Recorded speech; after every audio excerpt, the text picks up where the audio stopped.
നാരായണം നമസ്കൃത്യ നരം ചൈവ നരോത്തമം ദേവീം സരസ്വതീം വ്യാസം തതോ ജയമുദീരയേത്. ഓം.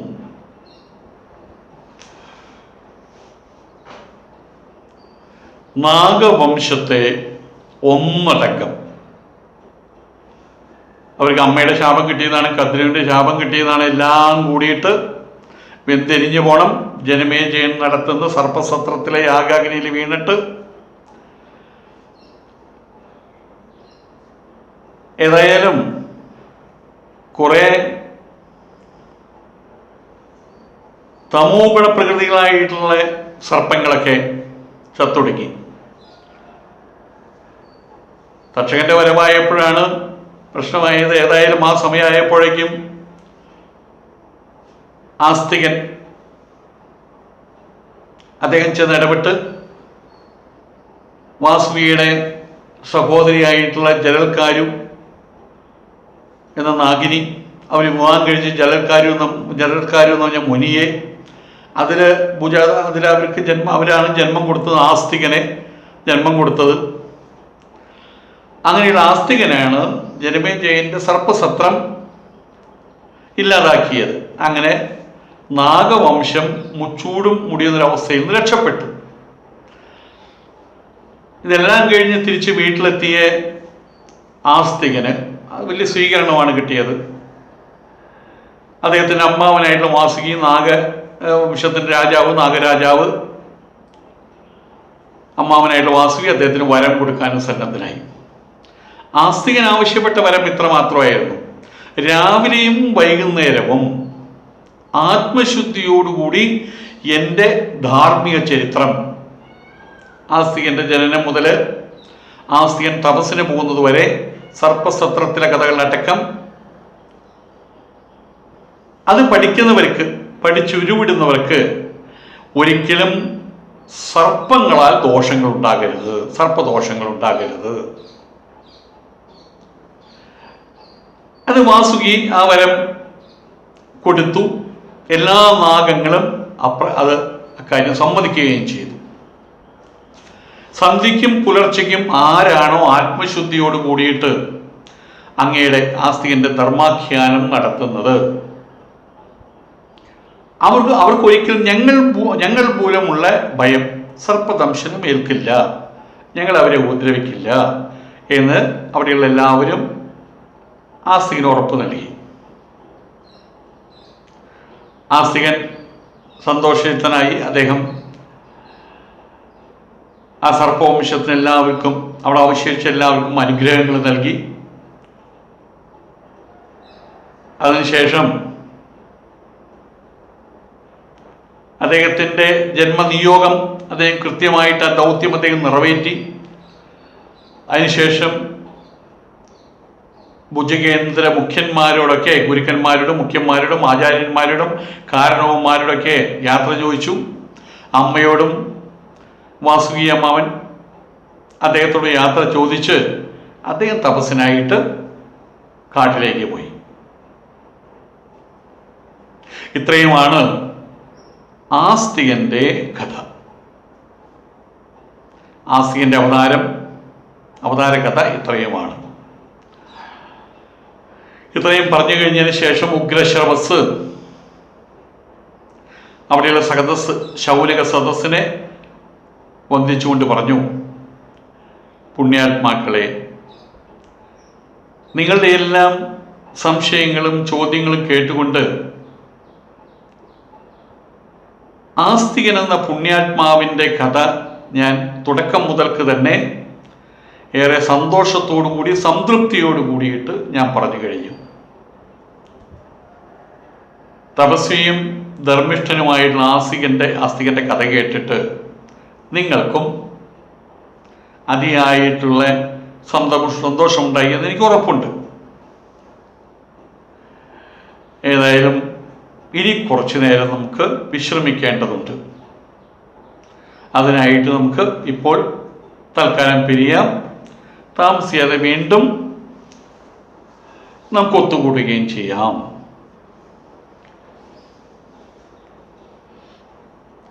അങ്ങനെ എല്ലാവരും പിരിഞ്ഞു. കുറച്ചു നേരത്തെ വിശ്രമത്തിന് ശേഷം വീണ്ടും അവരെല്ലാവരും ഒത്തുചേരുകയും ചെയ്തു.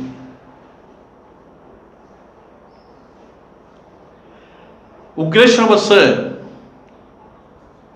തൻ്റെ കഥ പറയാൻ ആരംഭിച്ചു. അപ്പോൾ ശൗനക മഹർഷി ഉഗ്രശ്രവസിനോട് സൂതനോട് പറഞ്ഞു, അല്ലയോ ഉഗ്രശ്രവസേ, അവിടുന്ന് ഭൃഗുവംശത്തിൻ്റെ കഥ അത് മുതൽക്കാണല്ലോ അങ്ങ് പറയാൻ തുടങ്ങിയത്. ഇനി ഞങ്ങൾ കേൾക്കാൻ ആഗ്രഹിക്കുന്ന എന്താണെന്ന് ഞങ്ങൾ പറയാം. സാക്ഷാൽ വ്യാസഭഗവാൻ ഇതിനോട് ചേർത്ത് പറഞ്ഞ ചില കഥകളുണ്ട്. ആ കഥകളാണ് ഇനി ഞങ്ങൾക്ക് കേൾക്കേണ്ടത്. ആ കഥകളാണ് ഞങ്ങൾക്കിനി അറിയേണ്ടത്. അതായത് ഇനി ഞങ്ങൾ ആഗ്രഹിക്കുന്നത് മറ്റൊന്നുമല്ല, മഹാഭാരത കഥയാണ്. അവിടുന്ന് അത് സമ്പൂർണമായി ഞങ്ങളെ പറഞ്ഞ് കേൾപ്പിച്ചാലും. ഈ ചോദ്യം കേട്ടപ്പോൾ ഉഗ്രശ്രവസിന് വളരെ സന്തോഷമുണ്ടായി. വളരെ സന്തോഷത്തോടു കൂടി തന്നെ മഹാഭാരതം പറയാൻ ആരംഭിച്ചു. ഉഗ്രശ്രവസ് പറഞ്ഞു, വളരെ ഉത്തമമാണ് ഈ ഇതിഹാസം. മഹാഭാരതം എന്ന ഇതിഹാസം പറയുന്നത് ഉത്തമമാണ്, അതുപോലെ തന്നെ അത് ശ്രവിക്കുന്നതും ഉത്തമമായ കാര്യമാണ്, പുണ്യമായ കാര്യമാണ്. ആയതുകൊണ്ട് മഹാഭാരത കഥ, പുണ്യമാർന്ന കഥ, അതിങ്ങനെയൊരു സദസ്യർക്ക് മുമ്പിൽ പറയുവാൻ എനിക്ക് വളരെയധികം താല്പര്യമുണ്ട്. ആയതുകൊണ്ട് ഞാനത് വിസ്തരിച്ച് തന്നെ മഹാഭാരതം കഥ പറയാൻ പോവുകയാണ്. നിങ്ങൾ ശ്രദ്ധിച്ച് കേട്ടാലും. ഉഗ്രശ്രവസ് തുടർന്നു, ജനമേജയ മഹാരാജാവ്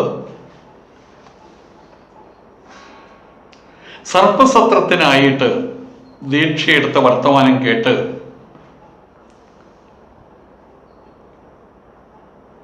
പരാശരമുനിയുടെ പുത്രനും കൗരവ പാണ്ഡവന്മാരുടെ പിതാമഹനുമായിട്ടുള്ള കൃഷ്ണദ്വൈപായന മഹർഷി, അതായത് വേദവ്യാസൻ, ഭഗവാൻ വേദവ്യാസൻ, അദ്ദേഹത്തിൻ്റെ ശിഷ്യന്മാരോടൊപ്പം അദ്ദേഹം രാജധാനിയിലെത്തി. ജനമേജയന്റെ രാജധാനിയിലെത്തി. സർപ്പയാഗം നടക്കുന്ന സമയത്ത് ആ രാജധാനിയിലെത്തി. ശക്തിയുടെ പുത്രനായിട്ടുള്ള പരാശര മഹർഷിക്ക് കാളിന്തി ദ്വീപിൽ വെച്ച് കാളിക കന്യയിൽ ജനിച്ചവനാണ് കൃഷ്ണദ്വൈപായനൻ എന്ന വേദവ്യാസൻ. പാണ്ഡവന്മാരുടെ പിതാമഹനാണ് വ്യാസൻ. വേദാന്തങ്ങളിലും വേദാംഗങ്ങളിലും ഇതിഹാസ പുരാണങ്ങളിലും അദ്ദേഹം വിജ്ഞാനിയാണ്, ലോകത്തിലെല്ലാം പ്രസിദ്ധനാണ്. അങ്ങനെയുള്ള വ്യാസനാണ്, അങ്ങനെയുള്ള വ്യാസഭഗവാനാണ് വേദാന്ത വിജ്ഞന്മാരായിട്ടുള്ള തൻ്റെ ശിഷ്യന്മാരോട് കൂടിയിട്ട് ജനമേജയന്റെ സദസ്സിലേക്ക് കയറി ചെന്നത്. അവിടെ ജനമേജയൻ ദേവന്മാരോട് കൂടി ചേർന്ന് നിൽക്കുന്ന ഇന്ദ്രനെ പോലെ ബ്രഹ്മതുല്യരും അവരെ യാഗജ്ഞന്മാരുമായിട്ടുള്ള ഋത്തുകളോടും നാനാ ജനങ്ങളോടും കൂടി, പ്രജകളോടും കൂടി, ജനപദ അധ്യക്ഷന്മാരോടും ചേർന്ന് വിളങ്ങുന്നതായിട്ട് കണ്ടു. ഭഗവാൻ വേദവ്യാസൻ വരുന്നത് കണ്ട ഉടനെ ഭാരതോത്തമനായിട്ടുള്ള ജനമേജയ മഹാരാജൻ സസന്തോഷം തൻ്റെ സദസ്യരോടും മന്ത്രിമാരോടും കൂടിച്ചേർന്ന് അദ്ദേഹത്തെ അഭിവാദ്യം ചെയ്ത് സ്വീകരിച്ചു. അദ്ദേഹത്തിന് രാജാവ് സ്വർണമയമായിട്ടുള്ള ആസനം നൽകി. വേദവ്യാസൻ അദ്ദേഹം അവിടെ ആസനസ്ഥനായപ്പോൾ ജനമേജയനും സഹോദരന്മാരും ചേർന്ന് അർഘ്യവാദ്യാദികളെ കൊണ്ട് അദ്ദേഹത്തെ പൂജിച്ചു. ഏറെ ബഹുമാനത്തോടെ പ്രീതിയോടെ പിതാമഹനെ സൽക്കരിച്ചതിന് ശേഷം രാജാവ് വിനയപൂർവം അദ്ദേഹത്തോട് കുശലങ്ങൾ ചോദിക്കാൻ ആരംഭിച്ചു. അതിനുശേഷം സദസ്യരോട് കൂടിയിട്ട് രാജാവ് ആ ദ്വിജശ്രേഷ്ഠനോട് ചോദിച്ചു, വേദവ്യാസനോട് ചോദിച്ചു, അല്ലയോ പിതാമഹനെ, കൗരവ പാണ്ഡവരുടെ സർവവൃത്താന്തവും നേരിട്ട് തന്നെ അനുഭവിച്ചവനാണ്, കണ്ടവനാണ് അങ്ങ്. ആയതുകൊണ്ട് തന്നെ അവരുടെ ചരിത്രം അങ്ങയുടെ മുഖത്തു നിന്ന് തന്നെ കേൾക്കാൻ ഞങ്ങൾക്ക് വലുതായിട്ടുള്ള ആഗ്രഹമുണ്ട്. വളരെയധികം പെരുമയുള്ള പ്രശസ്തിയുള്ള ആ കുടുംബത്തിനുണ്ടായ ഛിദ്രവും ആ ചിത്രത്തെ തുറന്നുണ്ടായി അതുമൂലം വന്നു ഭവിച്ച മഹാവിപത്തിനും യുദ്ധത്തിനും വാസ്തവത്തിൽ എന്തായിരുന്നു കാരണം?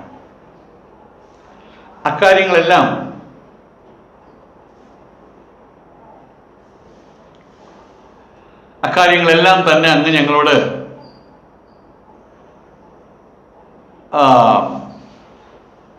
വിസ്തരിച്ച് പറഞ്ഞു തന്ന് ഞങ്ങളെ അനുഗ്രഹിക്കണം. ഏതായാലും ഇപ്രകാരം രാജാവ് ജനമേജയ മഹാരാജാവ്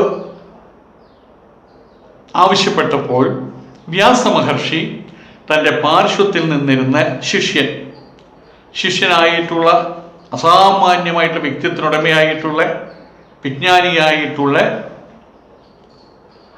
വൈശമ്പായനോട് കൽപ്പിച്ചു, അല്ലയോ വൈശമ്പായ, കൗരവരും പാണ്ഡവരും ഉൾപ്പെടുന്ന ആ മഹാവംശത്തിൻ്റെ കഥ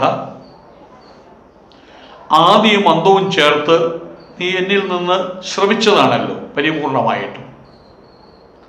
കുരുപാണ്ഡവന്മാരുടെ ഛിദ്രത്തിൻ്റെ കഥ, അതേ തുടർന്നുണ്ടായിട്ടുള്ള യുദ്ധം, അതേ തുടർന്നുണ്ടായിട്ടുള്ള വിപത്ത്, ഈ കഥകളൊക്കെ ഈ മഹനീയ സദസ്സിന് ചൊല്ലിക്കൊടുത്ത് അവരെ സന്തോഷിപ്പിക്കുക, അതുവഴി നീ സായുജ്യമടയുക. നിന്റെ മധുരതരമായിട്ടുള്ള ശബ്ദത്തിലൂടെ മഹാഭാരത കഥ ഗംഗാ നദിയെപ്പോലെ പ്രവഹിക്കട്ടെ. ആ കഥ കേട്ട് ഇവിടെ കൂടിയിരിക്കുന്നവരെല്ലാവരും പുണ്യം നേടട്ടെ. ഗുരുവിൻ്റെ ആജ്ഞ ശിരസാ വഹിച്ചുകൊണ്ട് ഗുരുവിൻ്റെ പാതാരബിന്ദങ്ങളിൽ സാഷ്ടാംഗം നമസ്കരിച്ച് അറിവാളിയായിട്ടുള്ള ദ്വിജർഷഭൻ പുരാതനമായിട്ടുള്ള ആ ഇതിഹാസത്തെ വിസ്തരിക്കുവാൻ ആരംഭിച്ചു. രാജാവും സദസ്യരും ഇരിക്കുന്ന ആ സദസ്സിൽ അദ്ദേഹം മഹാഭാരത കഥ അതിന് തുടക്കമിട്ടു. വൈശമ്പായൻ പറഞ്ഞു, അല്ലയോ മഹാരാജാവേ, സദസ്സിലുള്ള പുണ്യാത്മാക്കളെ, ഭഗവത് ഭക്തന്മാരും സത്യസന്ധന്മാരും ധർമ്മനീതിപാലകരുമായിരുന്നു പാണ്ഡവന്മാർ 5 പേര്. യുധിഷ്ഠിരൻ, ഭീമൻ, അർജുനൻ, നകുലൻ, സഹദേവൻ എന്നീ ആളുകൾ. അതേ സമയത്ത് അപ്പുറത്തുണ്ടായിരുന്ന കൗരവന്മാർ അവരധർമ്മത്തിൻ്റെ പാതയിലൂടെ മാത്രം സഞ്ചരിച്ചിരുന്നവരായിരുന്നു. ധാർത്തരാഷ്ട്രന്മാർ, ധൃതരാഷ്ട്രരുടെ 100 പുത്രന്മാർ. അവർ തമ്മിലുണ്ടായിട്ടുള്ള കുടുംബചിത്രം, അതിൻ്റെ ഫലമായിട്ടാണ് മഹാഭാരത യുദ്ധം ഉണ്ടായത്. അങ്ങനെയുള്ള മഹാഭാരത യുദ്ധകഥ ഞാൻ നിങ്ങളോട് സംക്ഷിപ്തമായിട്ട് ഞാൻ പറഞ്ഞു തരാം. അതീവ ശ്രദ്ധയോടുകൂടി നിങ്ങളതെല്ലാം ശ്രവിച്ചാലും. പാണ്ഡു മഹാരാജാവ് രാജ്യഭരണം അന്ധനായിട്ടുള്ള സഹോദരൻ ധൃതരാഷ്ട്രയെ ഏൽപ്പിച്ചു. അതിനുശേഷം ഭക്തിമാരായിട്ടുള്ള മാദ്രി, കുന്തി അവരോടൊപ്പം വനവാസത്തിനായിട്ട് പുറപ്പെട്ടു. വനവാസം നടന്നുകൊണ്ടിരിക്കുന്ന സമയത്ത് പാണ്ഡു മരിച്ചുപോയി. അച്ഛൻ മരിച്ചപ്പോൾ പാണ്ഡുപുത്രന്മാർ 5 പേരും അരണ്യത്തിൽ നിന്നും സ്വഗൃഹത്തിലെത്തി. വനത്തിൽ അവരുള്ള സമയത്ത് അവരുടെ കാര്യങ്ങളെല്ലാം ശ്രദ്ധിച്ചിരുന്ന മഹർഷിമാര് അവരാണ് അമ്മമാരെയും മാദ്രി അതുപോലെ കുന്തി അവർ രണ്ടുപേരെയും മക്കളെയും കൗരവ രാജധാനിയിൽ എത്തിച്ചത്. മാദ്രി നേരത്തെ മരിച്ചു പോയിരുന്നു. കുന്തിയെയും അവരുടെ 5 മക്കളെയും രാജധാനിയിൽ എത്തിച്ചത്. കുന്തിയുടെ 3 മക്കള്, മാദ്രിയുടെ 2 മക്കള്. അവിടെ വെച്ച് പാണ്ഡവന്മാര് വേദശാസ്ത്ര പഠനങ്ങളൊക്കെ നിർവഹിച്ചു. വേദാംഗങ്ങളിൽ അവർ നിപുണന്മാരായി. അതോടൊപ്പം തന്നെ അസ്ത്രവിദ്യയിലും അവർ 5 പേരും വൈദഗ്ധ്യം നേടി. അവർ 5 പേരും സത്സ്വഭാവികളായിട്ടാണ് അവിടെ വളർന്നത്. സൽസ്വഭാവികളായിട്ട് അവരുടെ സാത്വികത, അവരുടെ വീര്യം, ഓജസ്, ശൗര്യം, ശ്രീത്വം, പെരുമ, മഹിമ എന്നതെല്ലാം കൊണ്ട് പാണ്ഡുപുത്രന്മാര് ഗുരുക്കന്മാരുടെയും കാരണവന്മാരുടെയും മറ്റ് പൗരജനങ്ങളുടെയും സ്നേഹവും ബഹുമാനവും ആവോളം നേടിയെടുത്തു. ഇതെല്ലാം കണ്ടപ്പോൾ കൗരവന്മാർ അവർക്ക് വളരെയധികം ഈർഷ്യയുണ്ടായി, അസൂയയും ഉണ്ടായി. പാണ്ഡവന്മാരുടെ ക്രമാതീതമായിട്ടുള്ള വളർച്ച, അടിക്കടിയുള്ള വളർച്ച അവർക്ക് അരോചകമായിട്ട് മാറി. കൗരവരിൽ മൂത്തവനായിരുന്നു ദുഷ്ടനായിട്ടുള്ള ദുര്യോധനൻ. അദ്ദേഹം സൂതപുത്രനായിട്ടുള്ള കർണനോടും സ്വന്തം അമ്മാവനായിട്ടുള്ള ഗാന്ധാരി സഹോദരനായ ശകുനിയോടും കൂടി ചേർന്ന് പാണ്ഡവന്മാരെ നശിപ്പിക്കാനായിട്ട് പലവിധത്തിലുള്ള ശ്രമങ്ങളും തുടങ്ങി. കൗരവന്മാര് തരം കിട്ടുമ്പോഴൊക്കെ പാണ്ഡുപുത്രന്മാരെ കലശലായിട്ട് ദ്രോഹിച്ചുകൊണ്ടിരുന്നു. രാജ്യലോഭം കൊണ്ട് ഉന്മാദം ബാധിച്ച ദുര്യോധനന് പാണ്ഡവന്മാരുടെ സാന്നിധ്യം ഏറെ അനിഷ്ടകരമായിരുന്നു. പക്ഷേ ധർമ്മനിഷ്ഠരും അതുപോലെ ഈശ്വരനാൽ രക്ഷിക്കപ്പെടുന്നവരുമായിട്ടുള്ള യുധിഷ്ഠിരാദികൾക്ക്, രക്ഷിക്കപ്പെടുന്നവരായിട്ടുള്ള പാണ്ഡവന്മാർക്ക് യാതൊരു വിധത്തിലുള്ള ആപത്തുകളും വന്നുപെട്ടില്ല.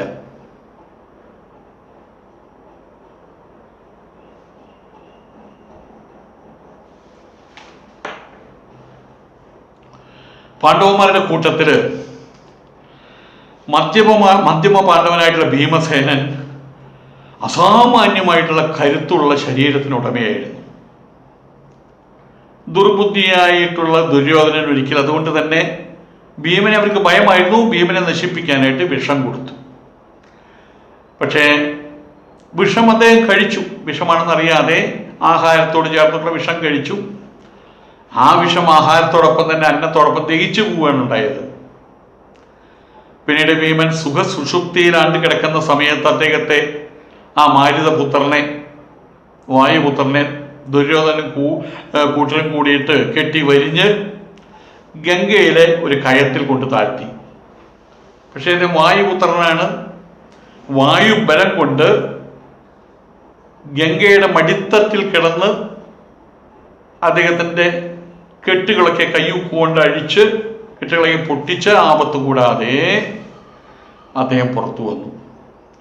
ആ ശ്രമവും പരാജയപ്പെട്ടു. ദുര്യോധനാദികൾക്ക് നിരാശയായി. കാരണം വീണ്ടും വീണ്ടും